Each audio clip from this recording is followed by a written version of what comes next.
Hey, hello there, welcome back. It's Friday night, we've made it once again. This is Vino Mexico. This is Guadalajara in the state of Jalisco in Mexico. It is 36 degrees, that's about 95 degrees Fahrenheit outside. It's another hot and steamy day down here in the tropics, but it's great, it's Friday, it's time to get into it. We're heading north, so North 32, parallel. Let's go for it.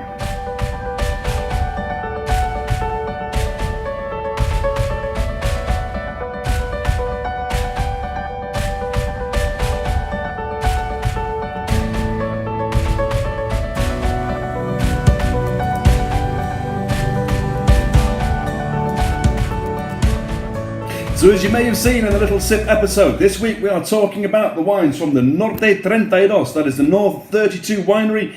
Once again, this is a wine from Ensenada, the Valle de Guadalupe in the Baja, California, that whole Mexican Bordeaux region up in the northwest. And if you haven't heard about it, have you been living under a rock? Because this is the hot wine place at the moment. It is exploding all over the internet, at least that's what I've seen, but I'm spending a lot of time paying attention to it, so it's fine.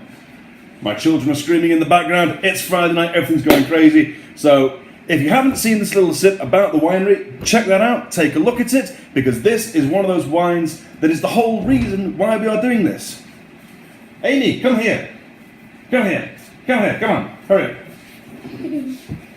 Remember that guy who got interrupted by his kids on BBC? Yeah, it's a little bit like this. This is my small one, Amy. Say hi, Amy. Hi, Amy. Hi.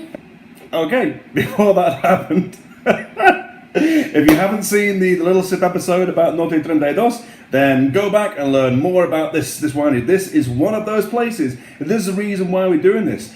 Wine, as you know, is a story in a bottle. It is the story of the place, of the land, of the fruit, and of the people, the passion, the dedication that goes into making this sacred liquid that we call wine. This is why we drink it, because every time you're taking in the stories and the energies of that place.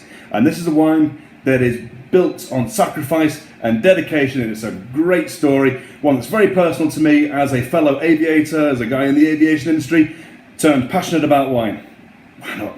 Strange things happen at sea. So, go and check that out, and then come on back and then take a look. We are going to jump straight into this. This is Norte 32, which is the 2014 harvest, and is a Tempranillo and Syrah blend.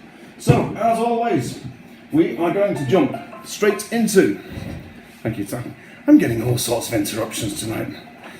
It's Friday. It's good. So, we look in the Wine Folly book, Madeline Phuket, www.winefolly.com. Lots of great information for 50 different wine varietals from all over the world.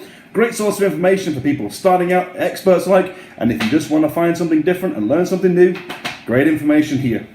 So the Syrah, we have done a few before. We know this is a very strong body wine. It's a very strong fruit wine, medium tannins, medium high acidity, medium high alcohol. Originally from France, mainly grown in France, but also now in the Americas as well, mainly down in Chile and South America.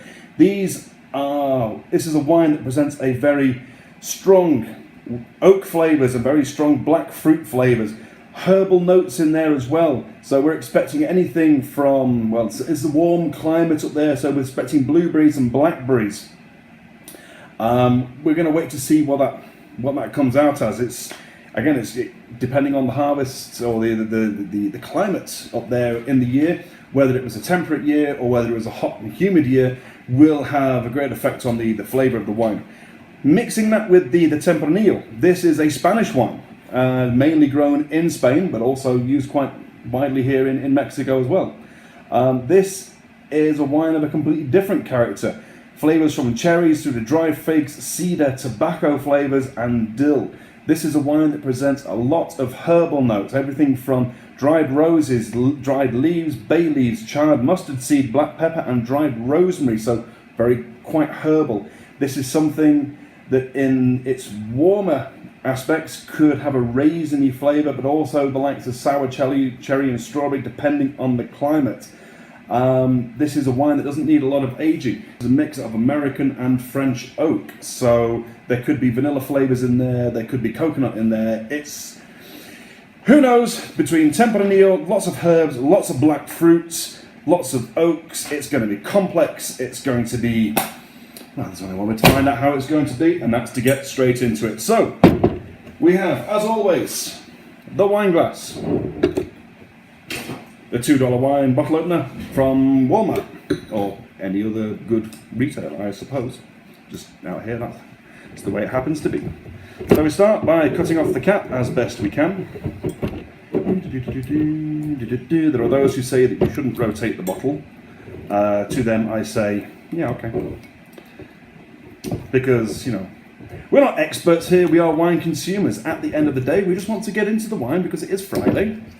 And yeah, we shall see how it works out. That's interesting. Now, can you see this? The cork here is really quite deep into the bottle. Now, whether that's normally, I would see it flush. I don't see many that have been pushed right down into there. So, I mean, you can see there's a gap between the liquid and in the neck there. So, I'm not saying this to be a problem. I just thought it was something interesting. You see this from time to time. Okay, so we are now going into the cork with the worm or the screw, and we work on things are not going quite according to plan today. And the cork comes out really quite easily, and that is a perfect cork, which is good. So, as you can see from there, the cork says Norte 32, North 32. So you know we're not getting hashtag fake wine, which nobody likes. N32 on the top, so it's original wine. N32 on the bottom, nicely stained for a 3-year-old wine, still very young. No bleaching, no leaching, no bleeding, no breakages, no cracks, no penetration through the bottom. It is a cork in perfect condition, and that is exactly like the way we like to see it. And that goes into the glass for our collection, which is growing quite nicely now. North 32, 2014, Ensenada, Valle de Guadalupe, Baja, California, Mexico. Ooh, straight out of the glass, that's what I like to see. A really quite bright ruby colour that shines in the light. I do love to see that when it comes out. It's like rubies coming out of the thing, out of the bottle. Okay, so it is a very clear wine. Slightly pink around the edges. So that could be the Tempranillo, to be honest with you. The legs on it, yeah, it's nice, bright. Do they call this starbright? To me, just like it refracts the light and it shimmers, it sparkles, and it's ruby red, and I love that. It's one of the qualities that I love about this high quality wine. It's just fantastic.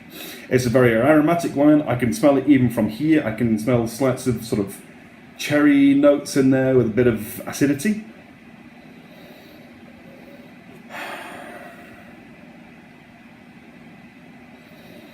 Okay, now, yeah, I can get tobacco flavour off that straight away. It smells like a good Dominican cigar. Okay, now I know that a lot of people maybe don't quite get tobacco smells, but yeah, to me it smells like a Dominican cigar. There's certainly the herbals and the dried tobacco flavour in there. It smells really, really nice. It's warm, it's inviting. To be honest, I just want to drink it at this point after this day with kids and phones and everything else. It's Friday. It just smells absolutely warm, inviting, it's fruity, it's acidic, it's the mouth's watering. I just want to get into it. It's something that's just pulling me straight in, so we're going to go into it. Salud!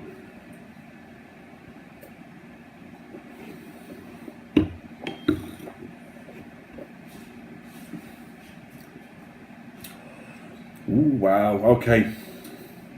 That's a really, really good one. The instant flavours that you get in there is the raisins. It is raisiny. You want to bite down on them. The acidity is, I would say, medium-high. I can feel it at the back of the throat. The tannins themselves are light and quite fine. It is a long aftertaste that mellows into very fleshy red fruits. So I'm thinking plums, but not the big fat Victoria plums, the very sort of small ones that are slightly tart and acidic, but still have a really, almost a green flavour to them. It's just luscious. The word is luscious. It's like velvet in a glass. It's beautiful to smell, it's beautiful in the mouth, it's beautiful to taste. It's a myriad, it's a rainbow of flavors.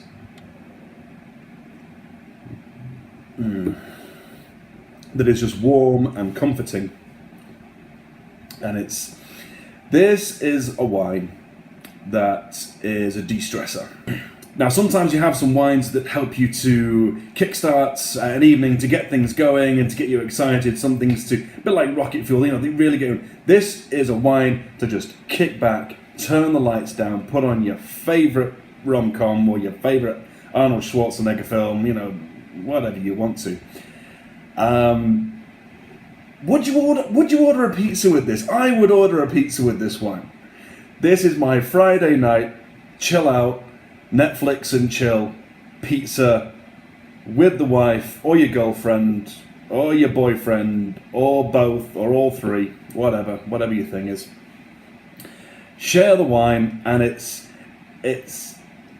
togetherness, it's passion, it's wrapping yourself in a nice warm towel and giving yourself a big fat hug. It is.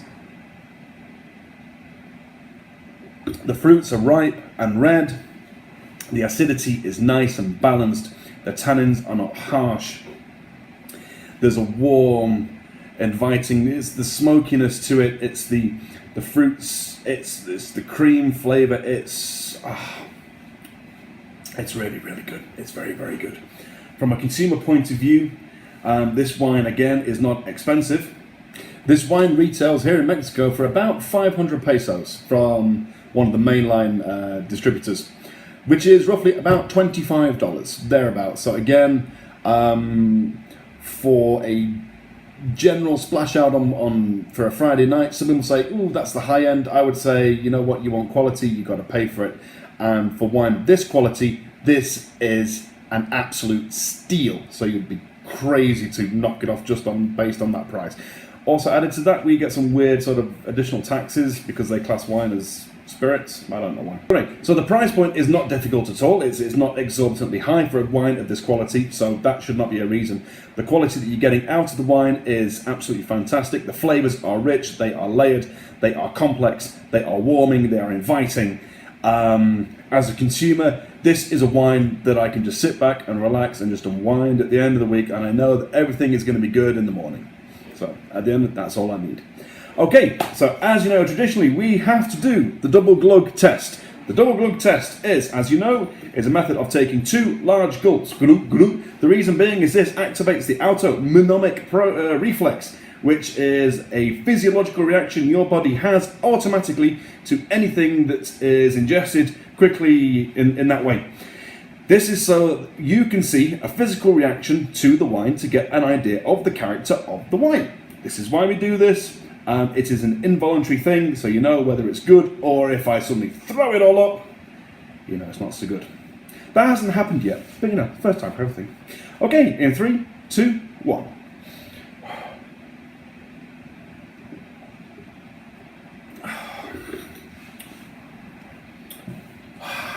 No, it's just smooth. It's just smooth. Yeah, I can just...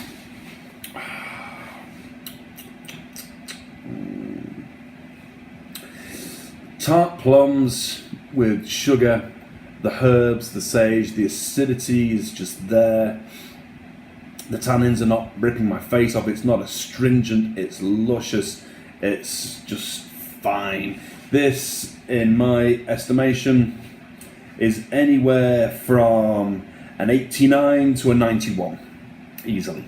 Where it would fit on the scale and what that actually means to you, who knows? To me, it means that it is a very good wine, well made. That goes up to about 93, and then you're into some really astronomical, crazy stuff. So yeah, this is the Norte 32 Tempranillo Syrah Blend 2014 from Norte 32 in the Valle de Guadalupe. Ex-Captain Obregon. Sir, well done.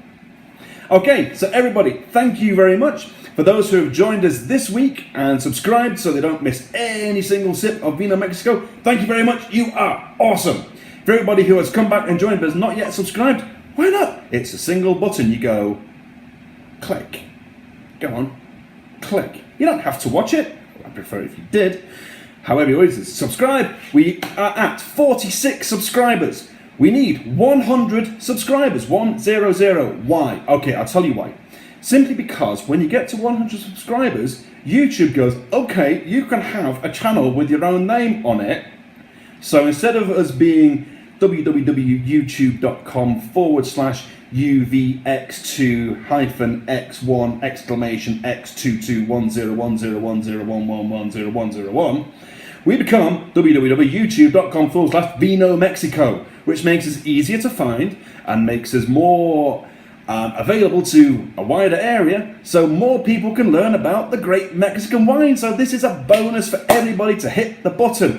Please like this video and comment. Why is nobody commenting? I go on any video on YouTube and there's like a stream of internet hate.